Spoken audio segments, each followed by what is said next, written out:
Salut les amis, j'espère que vous êtes en pleine forme et que vous profitez bien de vos vacances pour vous reposer et pour travailler aussi un petit peu. Alors aujourd'hui je vous propose un exercice qui est plutôt au niveau maths P sur les équations différentielles et les changements de variables dans les équations différentielles. Alors si ça vous intéresse, eh bien installez-vous, on regarde ça tout de suite ensemble, juste après que, comme d'habitude, vous m'ayez mis un pouce en l'air pour m'aider à développer la chaîne, et puis si c'est pas fait, à vous abonner pour m'aider à faire connaître mon contenu à plus d'étudiants, d'élèves ou d'amoureux des maths comme vous. Voilà. Alors, on passe tout de suite, sans perdre de temps, sur notre tableau pour voir cette équation différentielle à résoudre. Alors, comme vous voyez, nous avons une équation différentielle linéaire d'ordre 2, mais qui n'est pas à coefficient constant, donc qui est à coefficient fonctionnel, x carré moins 1 y seconde plus xy' moins 4y égale 0, avec y qui appartient à moins 1, 1. Et on nous propose donc dans la question 1 de résoudre cette équation différentielle sur moins 1, 1 à l'aide du changement de variable x égale sinus de t. Alors comment on va faire ça? Donc on va écrire que la fonction t donne sinus de t est une bijection C1 croissante de l'intervalle donc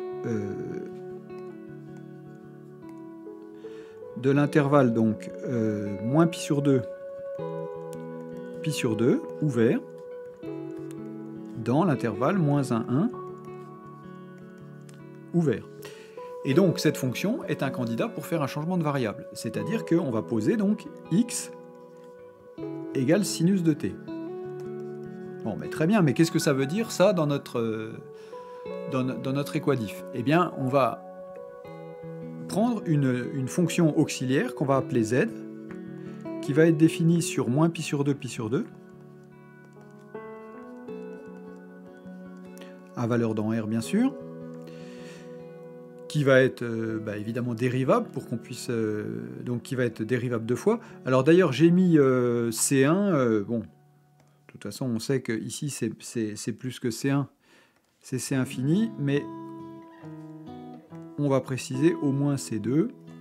On va définir donc notre fonction z par donc t donne z de t qui va être égal donc à y de sinus de t. Du coup, on peut considérer l'inversion de ça, c'est-à-dire que on a y qui est défini sur moins 1, 1 à valeur dans R par x donne y de x est égal à quoi? Alors, du fait que x égale sinus de t, évidemment, c'est équivalent à t est égal à arcsin de x. Évidemment, il faut vérifier qu'on soit sur les bons intervalles pour écrire des choses comme ça, mais ici, on est bien sur l'intervalle moins pi sur 2 à valeur dans moins 1, 1, donc on est bon. Et donc, y de x, c'est z de, du coup, arcsinus de x. Et on va donc calculer les dérivées de y en fonction des dérivées de z. Donc, y' de x va être égal à... Alors, on a la dérivée d'une fonction composée, donc z' de arcsin de x fois la dérivée d'arcsin de x, c'est-à-dire 1 sur racine de 1 moins x carré. Et puis pour y seconde de x, on va devoir dériver à nouveau, donc ça va nous faire z seconde de arcsin de x fois à nouveau 1 sur racine de 1 moins x carré, et comme on va multiplier ça donc deux fois, ça va nous faire 1 sur 1 moins x carré. Donc ici évidemment on applique la formule u'v plus uv', donc plus z' de arcsin de x fois la dérivée de 1 sur racine de 1 moins x carré, c'est-à-dire 1 sur u. Alors la dérivée de 1 sur u, c'est moins u', donc moins u', ça nous fait moins la dérivée de racine de 1 moins x carré, donc moins 2x, sur 2 racine de 1 moins x carré. Sur u carré, donc sur 1 moins x carré, puisque c'est racine de 1 moins x carré au carré. Qu'est-ce qu'on voit? Les moins se simplifient, les 2 se simplifient, et donc qu'est-ce qui va nous rester? Il va nous rester donc égal, tout ça, ça ne change pas, et fois x sur racine de 1 moins x carré, facteur de 1 moins x carré. Alors donc je vous ai reporté ici les dérivés, et nous allons pouvoir remplacer dans notre équation différentielle E. Alors, on a y et solution de E, si et seulement si. Donc, x carré moins 1 fois y seconde, donc fois z seconde de arc sin x fois 1 sur 1 moins x carré plus z' de arc sin x fois x sur 1 moins x carré à la puissance 3,5. Donc tout ça c'est en facteur. Ensuite plus xy', donc plus x z' de arc sin x fois 1 sur racine de 1 moins x, et puis plus moins 4y, donc moins 4 z de arc sin x, et ça doit être égal à 0. Alors ici j'ai dû oublier une parenthèse. Alors on va pouvoir simplifier, et puis on va maintenant remplacer le x par le sin de t, ou le arc sin x par t. Donc ça nous donne x carré moins 1, 1 moins x carré au dénominateur, donc ça nous fait moins 1 fois z seconde de arc sin x, donc z seconde de t. Ensuite on va avoir plus z' de t fois, alors on a ici pareil x carré moins 1, et ici 1 moins x carré à la puissance 3,5. Alors 1 moins x carré à la puissance 3,5, c'est donc 1 moins x carré fois racine de 1 moins x carré. On a le 1 moins x carré qui se simplifie avec le x carré moins 1, mais qui produit évidemment un moins 1.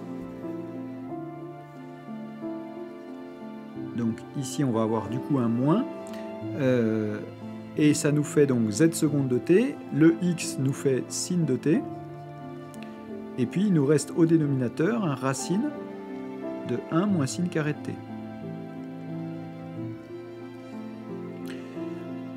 Ensuite on a plus, même chose, on remplace, donc on a notre x ici qui va nous faire un sinus de t, on a notre z' de t, donc z' de t sinus de t, sur, et puis donc toujours pareil, racine de 1 moins x carré, c'est-à-dire racine de 1 moins sin carré de t. Et puis enfin, moins 4 z de t égale 0. Alors, qu'est-ce qu'on constate? On constate que ici et là, ça va se simplifier, puisque on a la même chose, et du coup, on a notre équation qui est équivalente à z seconde. Alors, comme on a des moins partout, on va pouvoir supprimer ces moins, ça nous fait z seconde de t plus 4 z de t est égal à 0. Alors on obtient une équation différentielle qu'on connaît bien, z seconde plus oméga carré z égale 0, ça c'est une équation que vous voyez en physique et que vous avez déjà vue en maths, et on connaît les solutions, donc si et seulement si, il existe AB appartenant à R, tel que, du coup, z de t est égal à A cos de... Ici, on a oméga carré qui vaut 4, donc oméga qui vaut 2, donc cos de 2t, plus b, sin de 2t. Et donc voilà pour nos solutions en z, et maintenant, il faut qu'on revienne à nos solutions en y. Alors, je vous rappelle ce que nous avons trouvé. Donc, on avait fait le changement de variable, donc on avait posé z de t égale y de sinus de t, ce qui nous donnait y de x égale z de arc sinus de x, et puis on a trouvé que y vérifiait l'équadif si et seulement si z était égal à a cos de 2t plus b sin de 2t. Et du coup, eh bien, on va pouvoir écrire y, donc on va avoir y de x qui va être égal à z de arc sin x, c'est-à-dire a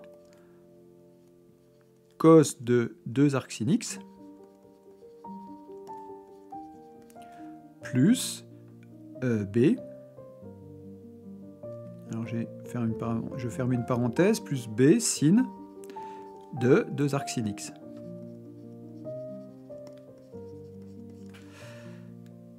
On va simplifier cette écriture.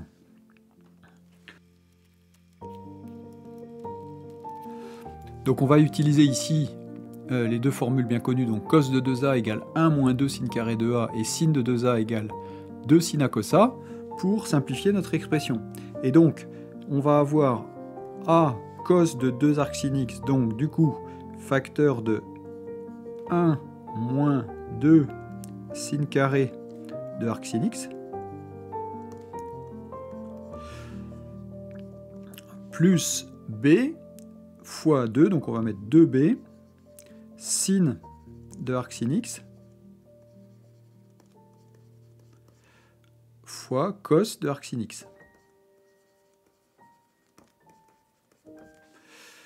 Ok, alors on simplifie, donc ici ça nous fait sin carré de arc sin x, ça nous fait x au carré, puisque sin de arc sin x c'est x, et donc ça nous fait a facteur de 1 moins 2x carré, plus, alors 2b, sin de arc sin x, évidemment ça fait x, et puis cos de arc sin x. Alors, ici on utilise la formule cos carré plus sin carré est égal à 1, c'est-à-dire que, alors je vais vous écrire ça, donc cos de a, on va dire, est égal à plus ou moins racine carrée de 1 moins sin carré de a. On utilise cos carré plus sin carré pour écrire ça. Et c'est plus ou moins racine, et il faut donc regarder le signe du cos. Alors ici, étant donné que arc sin de x c'est t, et que ça, donc du coup, ça appartient à moins pi sur 2, du coup, le cos est positif. Et donc, le cos est égal à non pas moins, mais plus racine de 1 moins sin carré a, et donc du coup, ça nous fait racine de 1 moins, alors sin carré de arc sin x, c'est-à-dire 1 moins x carré. Et donc on obtient que y est solution de E si et seulement si il existe deux réels a et b, tels que y s'écrit sous la forme y de x égale a 1 moins 2x carré plus bx racine de 1 moins x carré. Vous pourriez me demander qu'est-ce qui est devenu le 2 qui était ici, mais en fait on peut, comme b est une constante arbitraire, on peut remplacer 2b par b en fait.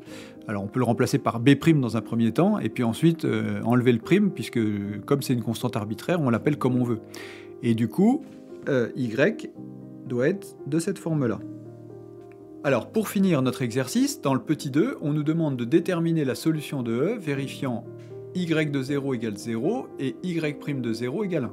Alors on va calculer ça. Alors on remplace x par 0, qu'est-ce que ça nous donne? Y de 0 est égal à a facteur de 1 moins 0 plus b fois 0.